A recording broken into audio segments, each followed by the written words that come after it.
desde el domingo, como dije, con la palabra que trajo el profeta, bueno, él mismo explicaba, y bien hecho, que la palabra del profeta, la profecía va en dirección con la visión de la iglesia y va en dirección con por donde se está moviendo la iglesia en ese momento. Entonces, era increíble, creo que fue una de las poquitísimas veces donde cada una de las cosas que decía yo las tomaba, las anotaba, que no soy de hacer eso, y hasta algunas las sentía como propias, parecía que las estuviera diciendo yo. Eso es cuando Dios está trayendo una dirección, una comunión espiritual en ese momento. Y si bien es que, bueno, está conectado, pero todo este mes o lo que resta de este mes estamos con esta dirección de acomodarnos para llegar a fin de mes en la manera correcta, de la palabra que dice Proverbios 4, examinar la senda de nuestros pies, por donde estamos caminando, de poder tomar las decisiones, de los cambios que sean necesarios, qué sé yo, de todas las cosas que tengamos que hacer.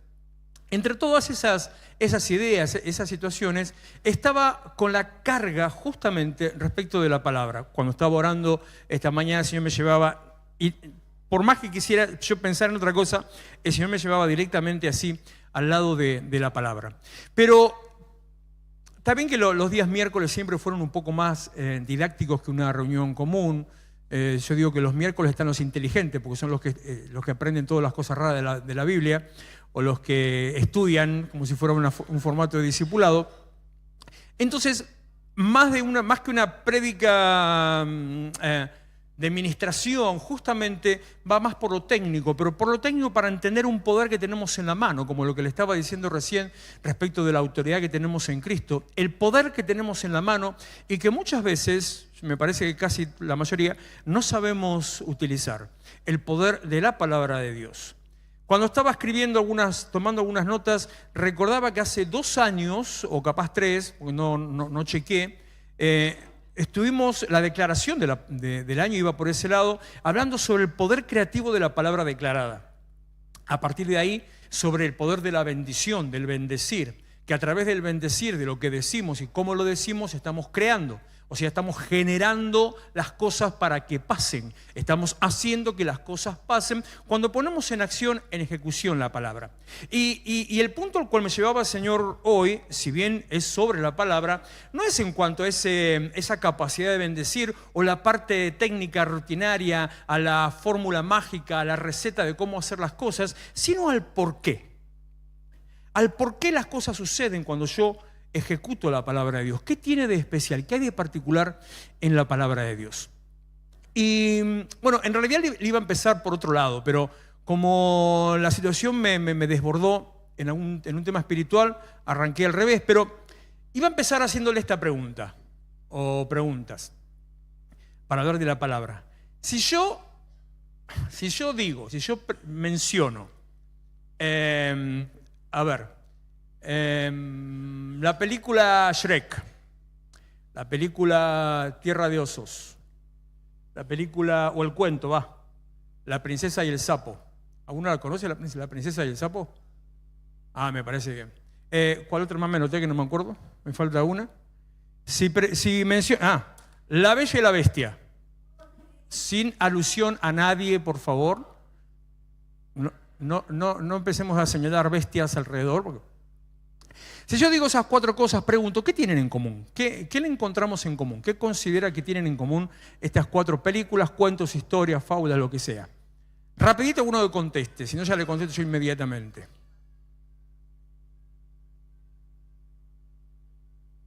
Un hechizo, pero entre el grito de aquel no escucho nada de lo que están diciendo. ¿Y qué pasa con el hechizo? Hay un hechizo, sí. ¿Y qué hace el hechizo? Ahí está, la transformación.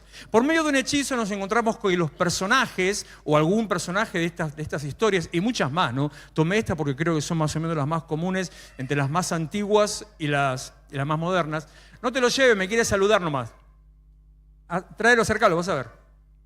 Lo que tienen en común es que un personaje es transformado, se convierte en un ser monstruoso o en un animal, y hay una condición, hace falta un contrahechizo, una condición especial. Hay que hacer algo para que ese hechizo se rompa, para que se vuelva, ya sea monstruo o animal, se vuelva atrás a una persona normal. Y normalmente la condición, lo que tiene que hacer el contrahechizo, o no sé si se dice así, ¿alguien sabe cómo se dice? ¿Hay algún brujo presente para saber? O el antídoto al hechizo normalmente es el amor, ¿no? Un beso, qué sé yo, una expresión de amor, sentir interés por el otro, preocuparse por el otro, todo eso que nos deja una experiencia, que es el punto en definitiva de la historia, nos deja una experiencia sobre la importancia del amor. Entonces, más allá de eso, digo, ok, hay una transformación, hay un personaje raro, hay uno que se convierte en animal o en monstruo, lo que sea. Y si yo le digo que al mismo tiempo eso también está relacionado con la Biblia, o le pregunto, ¿y qué relación tiene eso con la Biblia? Y obviamente después de mirarme medio como bicho raro, de no entender nada de lo que estoy diciendo, le digo fácil, así por encima, ¿cuál es el punto, tal vez el punto más notorio en qué se parece esto con la Biblia? Y es en la manifestación sobrenatural. Desde que nosotros empezamos a llegar al Señor, desde que abrimos el corazón al Señor, cuando empezamos nuestra vida cristiana, así como decía en Armas que el solo hecho de recibir a Cristo es una declaración de guerra, el solo hecho de recibir a Cristo, el solo hecho de empezar a tener una vida cristiana, es meternos, involucrarnos en el mundo sobrenatural o en un nivel sobrenatural. De tal manera pasa que ya para nosotros debería ser, para nosotros lo correcto, lo normal, debería ser vivir en el plano de lo sobrenatural, que esa sea nuestra nueva normalidad. Estar codeándonos con las cosas así raras, las cosas extrañas. A veces puede ser que lo vivamos, puede ser que no lo experimentemos, pero lo que sí es seguro, que nuestra forma, ya acostumbrados a esa forma, vivimos en ese plano sobrenatural, aunque a veces no nos demos cuenta porque hacemos cosas raras.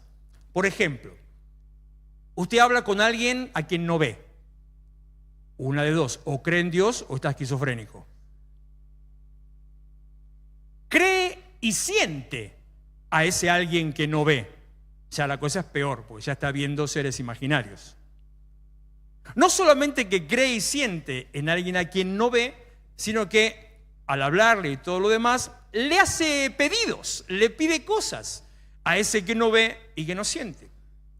En nuestras reuniones, por ejemplo, hoy miércoles no tanto porque acotamos los tiempos y mucho más de la alabanza, pero si hay un tiempo de ministración o si hay un tiempo como puede pasar un sábado o el domingo pasado, una administración profética o hay un mover espiritual o llegar a ver algún endemoniado o llega a ver alguna manifestación en lenguas, qué sé yo, algún tipo de esas cosas bien espirituales, para nosotros son casi normales, siempre puede haber alguien que no lo conozca, pero si de golpe entra alguien de afuera, va a pensar, esta gente está chiflada. Es más, hacemos algunas cosas y hablamos de algunas cosas que si las escucha o las ve alguien que no conoce del tema, pareciera ser que estamos haciendo espiritismo. Ni más ni menos que eso. Decimos que, no sé, a ver, que los fantasmas no existen, pero reprendemos los demonios.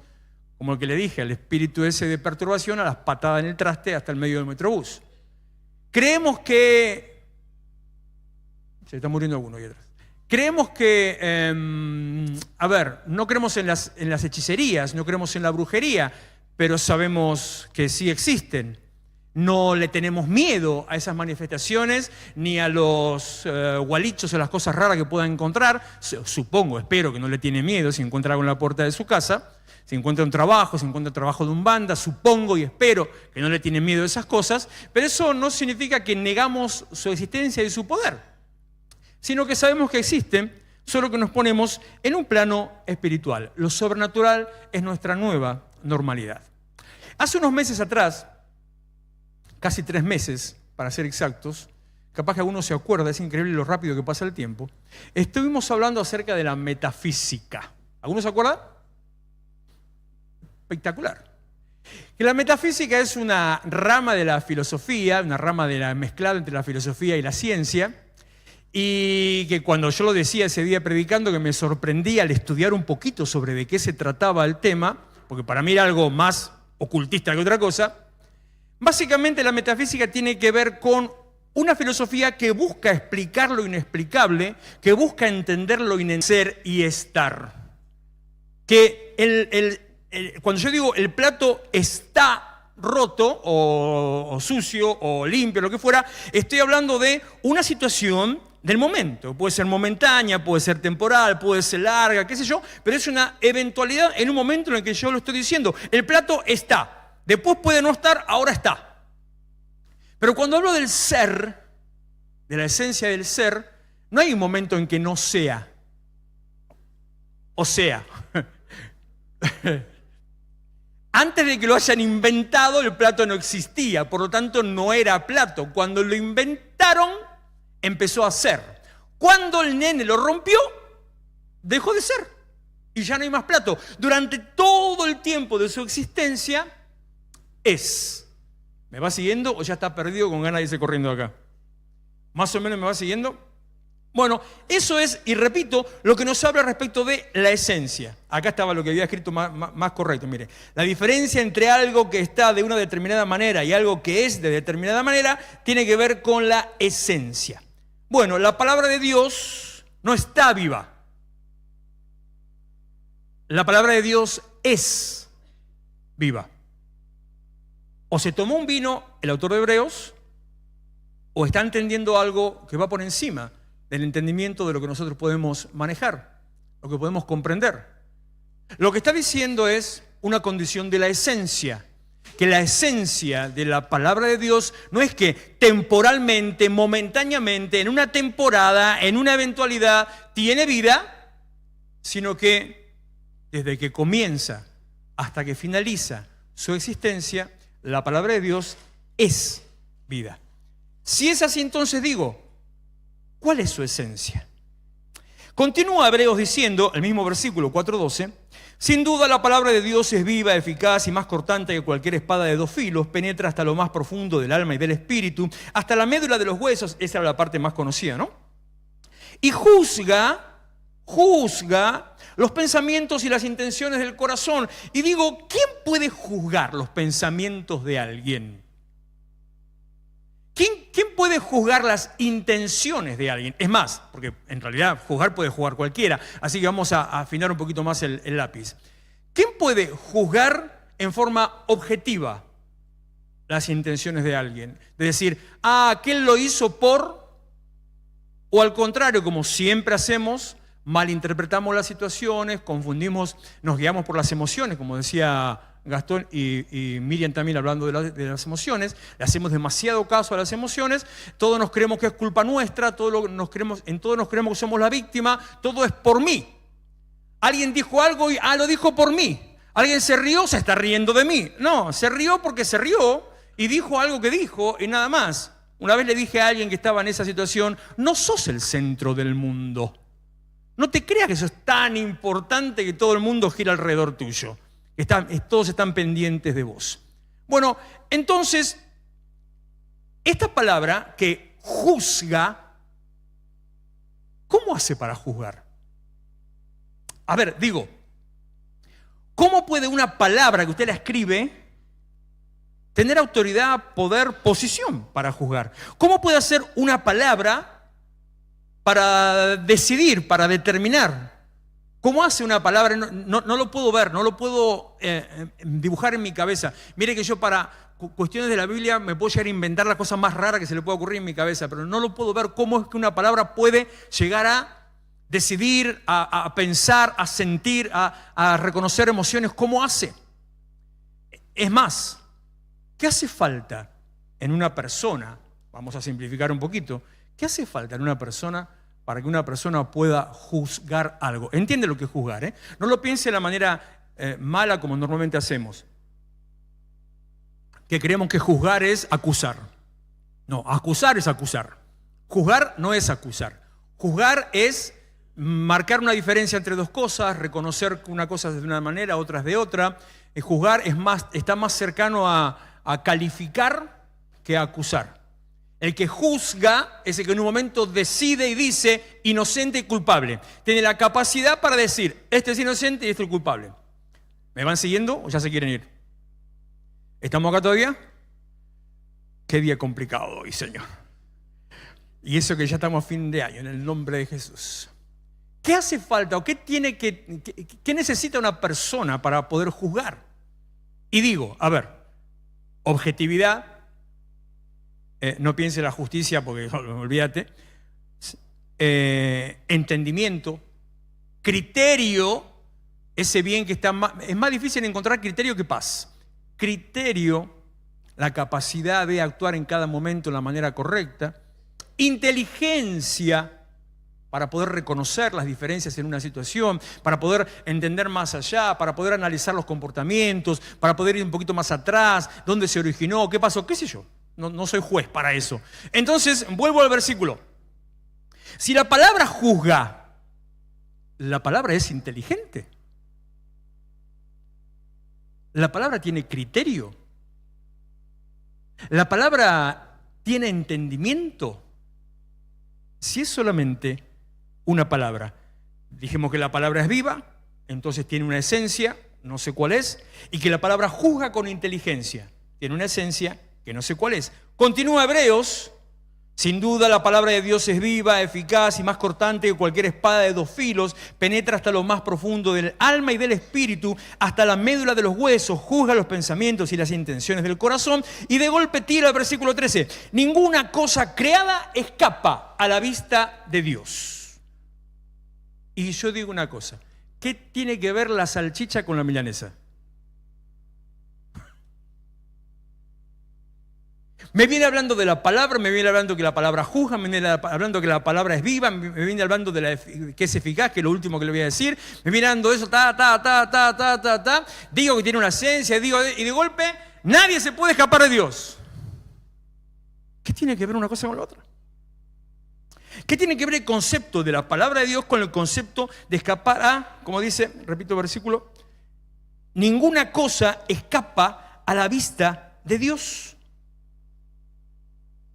¿Qué me está diciendo respecto de la palabra? Que la palabra me observa, que la palabra me mira, que la palabra tiene alguna capacidad superior o especial, que la palabra que ya vimos que está viva, que es viva, que esa palabra se mueve, y le estoy hablando de la Biblia escrita, que esa palabra se comporta en forma independiente como si fuera cuando te vas a dormir y anda caminando por tu casa. Por un lado, me está diciendo que Dios me juzga por medio de la palabra, porque es la manera en que yo hago cuando tengo que examinar mis comportamientos.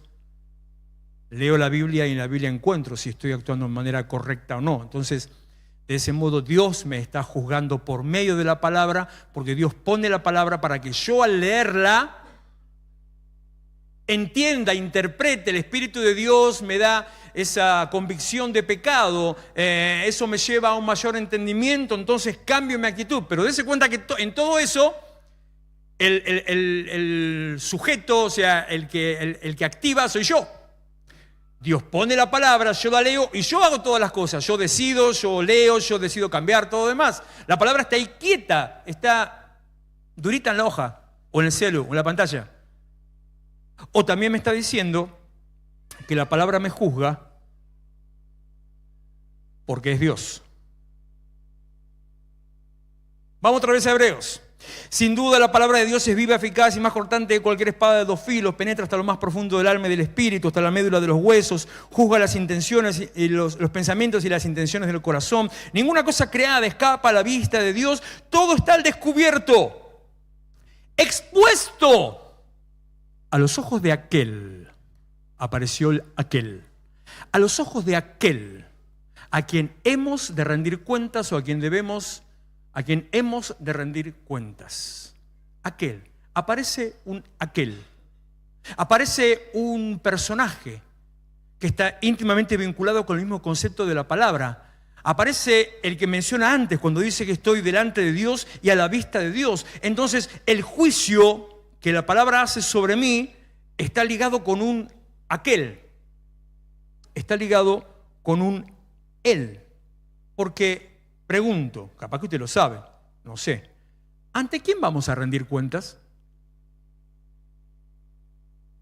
¿Ante quién estamos expuestos todo el tiempo? Las palabras que elige la Biblia, por decir así en cierta manera, que a lo largo de distintos libros uno va leyendo a veces las mismas frases, no son casuales. Entonces, ay, mira, escribió lo mismo que allá. No. Todo tiene un porqué, todo tiene una razón. ¿Ante quién rendimos cuentas? ¿Ante quién estamos expuestos? Bueno, ese aquel es al que está ligado en forma directa con la palabra. La palabra de Dios es viva porque la palabra de Dios no es una cosa. La palabra de Dios es una persona. La palabra de Dios es Dios. La palabra de Dios es Cristo. La palabra de Dios es Jesús. Dice Juan capítulo 1, versículo 1, en el principio ya existía la palabra, y aquel, las palabras no se toman al azar, y aquel que es la palabra estaba con Dios y era Dios. La palabra no es un algo, le dije, es un alguien, es aquel. Y no solamente un aquel, sino que ese alguien es Dios. Continúa Juan. Él estaba en el principio con Dios. Por medio de él, Dios hizo todas las cosas. Nada de lo que existe fue hecho sin él. Por medio de él, Dios hizo todas las cosas. Nada de lo que existe fue hecho sin él. ¿Por medio de quién Dios hizo todas las cosas? Nos metimos el lío. Ya no tenemos que ir, así que piense rápido. ¿Quién es el que hace todas las cosas? ¿Quién creó todas las cosas? Entonces, ¿cómo Dios dice por medio del que creó todas las cosas? Es Dios el que está esquizofrénico, ahora hace... ¿Cómo habla Dios que como Maradona? Habla en tercera persona Dios. ¿Cómo Dios está diciendo por medio de él que creó? Si es que estuviera hablando de él. La palabra de Dios no es un algo, es un alguien. La palabra de Dios es un él. Génesis capítulo 1, versículo 3. Entonces Dios dijo que haya luz. Dios dijo que haya luz. Colosenses 1:13. Él nos libró del dominio de la oscuridad y nos trasladó al reino de su amado Hijo, en quien tenemos redención y perdón de pecados. Él, ¿quién? El Hijo. Es la imagen de Dios invisible. ¿Quién es la imagen de Dios invisible? El Hijo. El primogénito sobre toda creación, porque por medio de Él, ¿de quién? Por medio de Él fueron creadas todas las cosas. ¿De quién decía que fueron creadas todas las cosas? Decía, vamos para arriba, a Juan 1:3. Por medio de él Dios hizo todas las cosas. Nada de lo que existe fue hecho sin él. Dice Juan 1, ¿dónde estoy? Me perdí. Acá. Dice Colosenses 1:14. Por medio de él fueron creadas todas las cosas. ¿Por medio de quién? Es el mismo él. El mismo que creó todas las cosas. Es Cristo. Es el mismo Señor. Es el mismo Jesús. Por medio de él fueron creadas todas las cosas en el cielo y en la tierra. Todo ha sido creado por medio de él y para él. Cuando Dios dijo, soltó una palabra, que esa palabra cobró vida en forma espiritual, y esa palabra que cobró vida en forma espiritual, porque la palabra es viva, la palabra que cobró vida en forma espiritual empezó a hacer y a crear todas las cosas. Cuando Dios dijo, entonces dijo Dios, y la palabra es soltada. Juan 1:10, aquel que es la palabra estaba en el mundo, y aunque Dios hizo el mundo por medio de él, por Cristo, los que son del mundo no lo reconocieron. Vino a su propio mundo, pero los suyos no lo recibieron, pero quienes lo recibieron y crecieron en él, les concedió el privilegio de llegar a ser hijos de Dios. ¿De quién habla? Sin miedo, de Jesús. Versículo 14, aquel que es la palabra se hizo hombre y vivió entre nosotros y hemos visto su gloria, la gloria que recibió del Padre por ser su Hijo único, abundante en amor y verdad. ¿Y quién es el Hijo único? Juan 3:16, tanto amó Dios al mundo que dio a su Hijo único. Las palabras elegidas no son casualidad. Para que todo el que cree en él no se pierda, sino que tenga vida eterna. ¿De quién habla? ¿Te acuerdas que te pregunté al principio qué relación tiene? Ya no me acuerdo quiénes eran. La Bella y la Bestia, Shrek, Tierra de osos, me falta uno. Y la princesa y el sapo. Y que quedamos en que era la transformación y un hechizo. Y un hechizo que los convertía en algo, en un animal o en un monstruo, y que necesitaban ser deshechizados. Y después te dije, ¿y qué relación tiene eso con la Biblia, con la palabra de Dios? Y dijimos que la relación es lo sobrenatural. Bueno, la relación en realidad no es solamente lo sobrenatural, sino la relación es que, como si fuera un hechizo divino, la palabra de Dios es Cristo. De hecho, carne ha convertido en palabras escritas y estar diseminado por medio de un libro o de cualquier plataforma en la que la palabra se comparta. Que la palabra de Dios no es simplemente la palabra de Dios, sino que es Dios en palabras. Que la palabra de Dios tiene poder, no porque hay un poder creativo en la declaración de la palabra, sino que la palabra de Dios tiene poder porque es Dios. Que aquel que usted toma en la mano es Dios. El que lee lo que está leyendo es a Dios. Lo que está memorizando es Dios y lo que está repitiendo es Dios. Entonces, cuando habla palabra de Dios, está hablando Dios. Y cuando Dios habla, las cosas cambian. Por eso es importante estar relacionado con la palabra. La Biblia no sana. Sana Dios por su palabra. La Biblia no prospera. Prospera Dios por su palabra. Y no vaya a pensar, capaz que alguno toma algún concepto equivocado y ahora de golpe voy a decir que la Biblia es santa, sagrada y hay que besarla y postrarse y poner en alto. No, al contrario.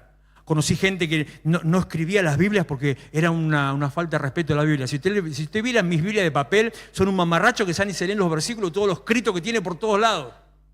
Notas, anotaciones, comentarios, de todo, por todos lados. Colores o lo que fuera. El tema no es la Biblia. No tengo una Biblia, tengo esto que lo uso de todo completo. No tengo Biblia acá, es mi Biblia. En realidad mi Biblia es el celular, pero la Biblia no es la que tiene el poder. El poder lo tiene el que está metido en la Biblia. La Biblia no restaura vidas, lo que lo hace es la palabra de Dios. La Biblia no endereza los caminos, el que lo hace es la palabra de Dios. Decía Proverbios 4:26 y ya vamos terminando. Increíble que se haya llegado casi a tiempo. Examina la senda de tus pies y todos tus caminos serán rectos. ¿Cómo? Vuelvo a Hebreos. Sin duda la palabra de Dios es viva, eficaz y más cortante que cualquier espada de dos filos. En mi vida leí tantas veces este versículo. Penetra hasta lo más profundo del alma y del espíritu, hasta la médula de los huesos. Y juzga los pensamientos y las intenciones del corazón. La palabra de Dios, que es Dios en la palabra, que es Cristo, es eficaz y cortante. La palabra es viva y eficaz. ¿Qué significa eficaz? En la sesión 16 del cielo a la tierra, hablando de la oración revelada del Padre Nuestro y de cuáles eran los principios para que la oración sea efectiva, no en el capítulo, sesión, 16, hablaba de lo que es eficaz.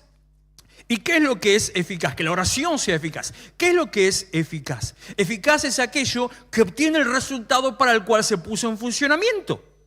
Si usted prende el horno para hacer una pizza, el horno es eficaz y la pizza está hecha. Si de golpe el horno no calienta o se pierde calor, el horno no es eficaz. Y así empieza a pensar en cualquier cosa que sea o no eficaz y se va a dar cuenta de todas las cosas ineficaces que tiene alrededor, que deberían funcionar y no funcionan. Cuando quiere, si me habrá pasado, va a prender el auto y no arranca. Bueno, no es eficaz, el que no revisó el auto antes no es eficaz. La palabra de Dios es eficaz. La palabra de Dios genera el resultado para el que fue enviada. En este caso hablé de enderezar, pero también de sanar, restaurar, bendecir, prosperar y salvar. Y no solamente dice que la palabra de Dios es eficaz, sino que dice que es cortante. Como un cuchillo, dice espada, como un cuchillo de dos filos. O sea que tenés que tener cuidado porque te corta de los dos lados. Porque corta cuando entra y cuando sale, corta de un lado y del otro, corta al que se la estás dando y el que la está dando. En todas maneras, por todos los sentidos, significa que es cortante. Y cuando la palabra de Dios es cortante, lo que hace es que cambia tu condición y tu posición. Deja atrás tu pasado, te pone delante de una vida, una experiencia nueva, y tiene el poder de que vos empieces a vivir una experiencia sobrenatural. Te saca de la vida del pasado, dejando ciertamente lo que queda atrás, extendiéndome a lo que está adelante. ¿Quién lo hace? Sí, lo hago yo por mi decisión. Depende de mí, es mi responsabilidad y lo sé más que nadie. Pero el poder está en el Dios que estás manejando. Por eso es fundamental. Podría decir, hacerme así más místico, decir para el año próximo. No para el año próximo.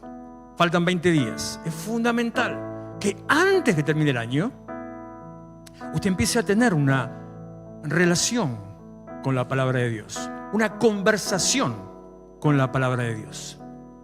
Hoy estaba hablando con alguien, y aunque tengo miedo de pasarme de horario, pero estaba aconsejando, charlando con una persona que está pasando por algunas situaciones complicadas, y entre ellas una traba y una situación que no se resuelve en su vida. Y entonces, en un momento determinado, le digo, él estaba ahí, me dice esto: estoy confiando. Claro, lo felicito porque es la manera, hay que estar confiando a pesar de él. Le digo, sí, pero espera. Acá Dios está metiendo la mano para que lo que vos estás esperando que pase, no pase. O sea, Dios está molestando para que lo que vos querés que pase, no pase. Eso puede pasar, ¿eh? Porque en definitiva lo que a Dios le interesa no es que vos obtengas tu petición, sino le interesa tu crecimiento, tu formación y tu salvación. Así que todo lo demás es cuento, es añadidura. Nunca se olvide que Jesús dijo: te es mejor entrar a la vida eterna sin un ojo, sin una mano, y creo que dice sin un pie, que enterito irte al infierno. O sea que hay algunas cosas que no le importan demasiado. Entonces le digo, acá estoy sintiendo, creo que Dios quiere otra cosa, que Dios te está llevando para otro lado. Y me dice, sí, ya lo entendí.